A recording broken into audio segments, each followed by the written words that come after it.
한미TV 시청자 여러분, 반미 리포터 이은혜입니다. 네, 오늘은 대구에 왔습니다. 주한미군은 기지 이전 사업 이후에 흩어져 있던 미군 기지를 평택과 이곳 대구 두 개 구역으로 나눠서 재배치하게 됩니다. 그만큼 이곳 대구도 굉장히 중요한 곳이라고 할 수 있습니다. 지금은 기지 일부 반환을 앞두고 있는 캠프 워커 앞입니다.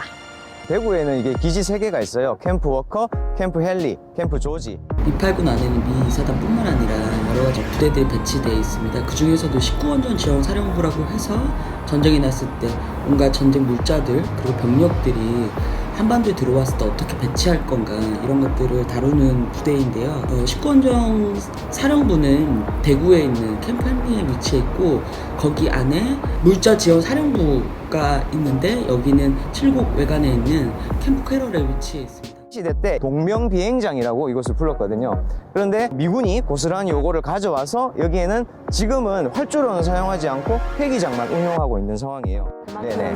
소음 피해라던가 여러 가지 문제점이 많았을 것 같은데 첫 번째로 당연히 폐기장을 쓰기 때문에 소음, 진동, 분진 이런 것들이 일어나고 비행 안전구역이 지금 설치되어 있어요. 그러다 보니까 여기 보시면 전반적으로 높은 건물들이 거의 없습니다. 기지 내에 골프장이 있습니다. 여기에서 골프공이 엄청 많이 튕겨져 나가요. 골프 공이 예. 밖으로? 네, 그래서 유리창이 있는 이런 건물에 공이 날아가서 유리창이 부서진다든지 이런 피해들이 있는 거죠. 부대에 이제 야전 지원 부대가 있다 보니까 아침에 기상 나팔 소리 이게 일상적이지만 굉장히 스트레스를 받죠. 매일 울리기 때문에. 예, 그리고 야간 조명 피해도 굉장히 많고 환경 오염이라든지 이런 것들은 뭐 당연하겠죠. 특히 이제 헬기장을 사용하면 유류 같은 걸 많이 사용하기 때문에 대한민국이 사실은 지금 산유국이 됐다. 이런 얘기도 있잖아요. 파면 다 폐유가 나오는. 최근에 이제 반환이 이루어지는 곳에서 환경영향평가 등을 하고 있는데요. 와브라 화합물이라는 유독 물질이 지금 여기에서 검출되고 있다고 합니다. 이게 기준 수치에 100배에 달하는 게 나오고요. 생식 기능 저하, 그 다음에 암을 유발하는 굉장히 유독한 물질이라고 합니다. 미군 최초로 확진자가 발생한 지역이 바로 이곳 캠프 워커입니다. 또 미군 최초로 식초 검사를 한 곳이 바로 이곳 캠프 워커입니다. 그래서 누가 생각했는지 모르겠는데 후각 검사를 통해서 코로나에 걸렸는지 안 걸렸는지를 그렇죠. 확인하는 좀 더 둘러보면서 어떤 네. 문제가 있는지 더 살펴봐야 될 것 같습니다. 캠프 워커 담벼락 앞입니다. 지금 보시면 저쪽에서 큰 도로가 쭉 이어서 있다가 이 담벼락에 막혀 있는 모습입니다. 이 헬기장이 대구에서 보면 교통의 요충지인데 여기 금싸라기 땅을 주한미군이 떨서 차지하고 있는 거예요.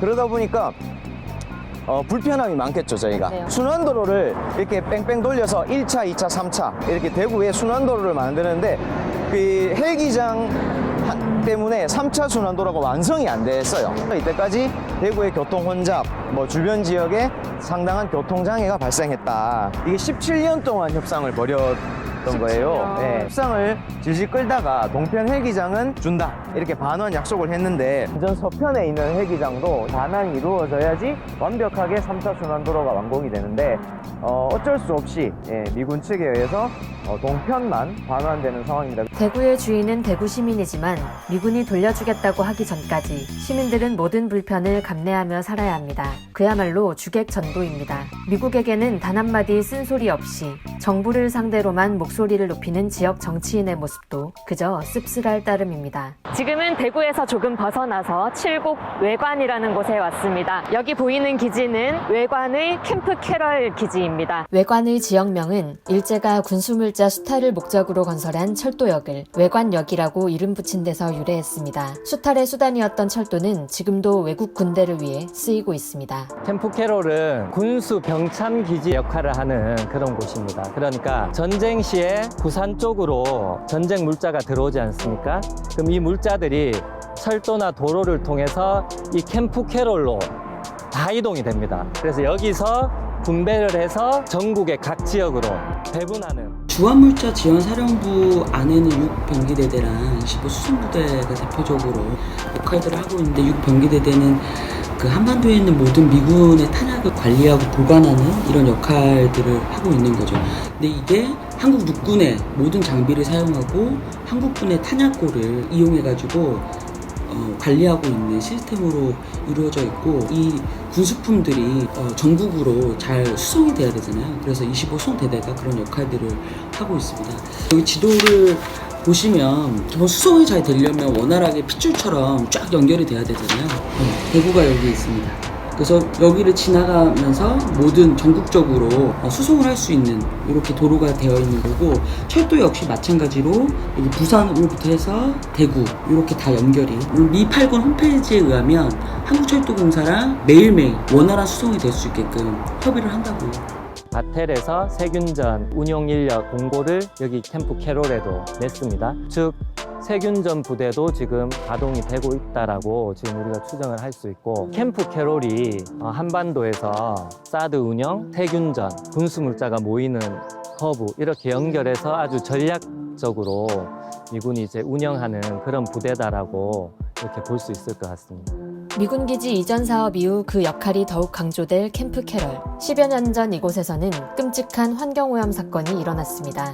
바로 고엽제 매립 사건입니다. 고엽제라고 하면은 1급 발암 물질이죠. 고엽제 2kg가 유출되면 뭐 2만 명 이상이 죽을 수도 있다는 위험한 발암 물질인데, 뭐 이 고엽제가 캠프 캐롤에 묻혀 있었다라는 충격적인 사실이 2011년에 밝혀지게 됩니다. 묻은 게 그냥 묻혀 있는 게 아니잖아요. 드럼통이 부식도 되고 유출도 되고, 그럼 그게 어디로 갑니까? 지하수로 가면 이 외관 인근에 수십 년 동안 이게 계속 유출됐을 수도 있다는 거잖아요. 33년 동안 모르다가 이걸 알게 된 겁니다. 결국 민관 합동, 그러니까 한미 합동 조사를 하게 됩니다. 결과적으로 없다라고 판단을 내리게 됩니다. 근데 자기들 주장은 79년에 안에 있는 걸 다 파서 이동시켰다. 근데 이것과 관련된 이동된 어디로 이동했는지, 얼마를 어떻게 어떤 작업을 이동했는지 이 자료가 없어요. 더 문제는 이 캠프 캐럴에 오염된 토양 40톤 내지 60톤을 어디로 반출을 했다는데 어디다 반출했는가? 지금 오리무중입니다. 당시 기록이 없을 수가 없을 것입니다. 이미 그 자신의 활동을 보고하지 않는다는 것은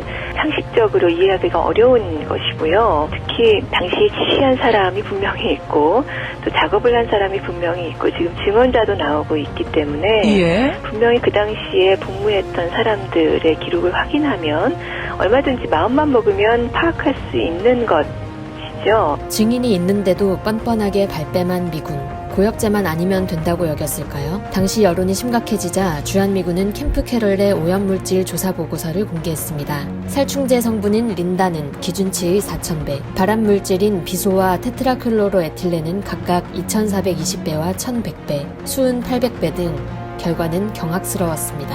즉 이 말은 고엽제도 문제지만 고엽제 외에 우리가 알 수 없는 화학 물질들을 이 기지 안에 다 갖다 묻었다. 그리고 이 캠프 캐롤이 아까 말씀드렸다시피 군수기지입니다. 수많은 전쟁 물자, 거기에는 화학 무기, 화학 물질 이런 게 뭐 유류 이런 게 다 포함되어 있겠죠. 근데 우리도 알 수 없는 이런 것들을 우리 모르게 계속해서 묻고 이동시키고 한다는 게 심각한 문제 아닌가. 대구 외관 기지를 다녀보니 우리 땅이 마치 미국의 도화지가 된 듯한 느낌이었습니다. 그들이 그리는 대북, 대중국 적대 정책과 아시아 패권 유지라는 큰 그림에서 우리 국민은 지우개로 지워져 있었습니다. 이제 주한미군이 우리를 지켜주기 위해 주둔한다는 거짓 환상에서 벗어나 새로운 한반도, 새로운 시대를 우리 손으로 그려내고 싶습니다.